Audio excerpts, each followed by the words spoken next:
A little bit advice from Rav Nachman. This is Kitzur Eitzos Mevoros, a concise retelling of the advice Rav Nachman has recorded in the book Eitzos Mevoros, written by Rav Shimshon Barsky, which distills some of Rav Nachman's writings in practical context. This on the subject of money and making a livelihood. This is chapter 10, 9, 10, and 11.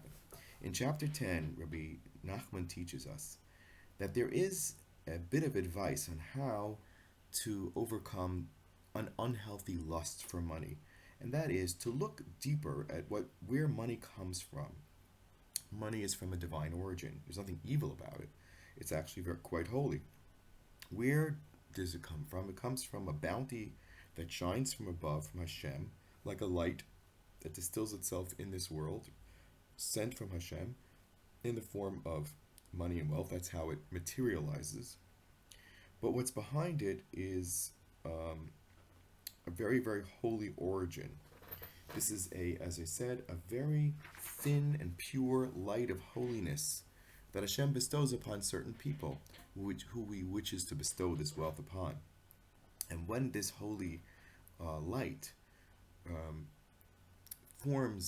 transforms itself into a physical reality, it turns out, as we said, into gold and silver, for example, from which we make coins.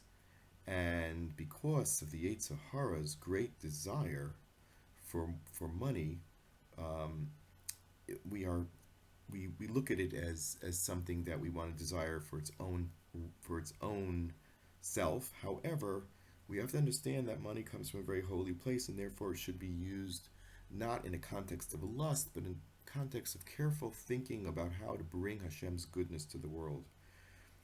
And therefore, if someone uses it for holy purposes, to earn a living, to provide for one's family, to give tzedakah, to support Torah, to support people who are in need, then you're continuing the origin of it and having it come to a realization in this world.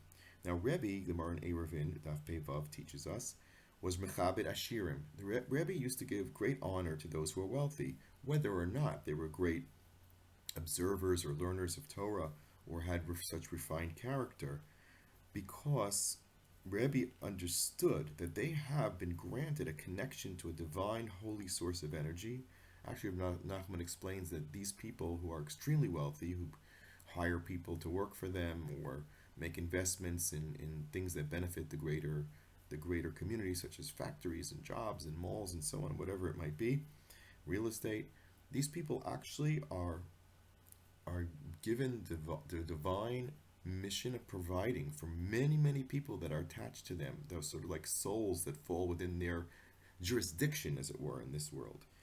And that's a very, very important thing, that God is using this person as a conduit for His blessings. And therefore, since in His wealth there's divine holiness, a divine light, Rebbe would focus on the divine light that they have, and not their outer, perhaps gruff exterior and physical actions, but rather to the core of what they represent and who they are on a soul level.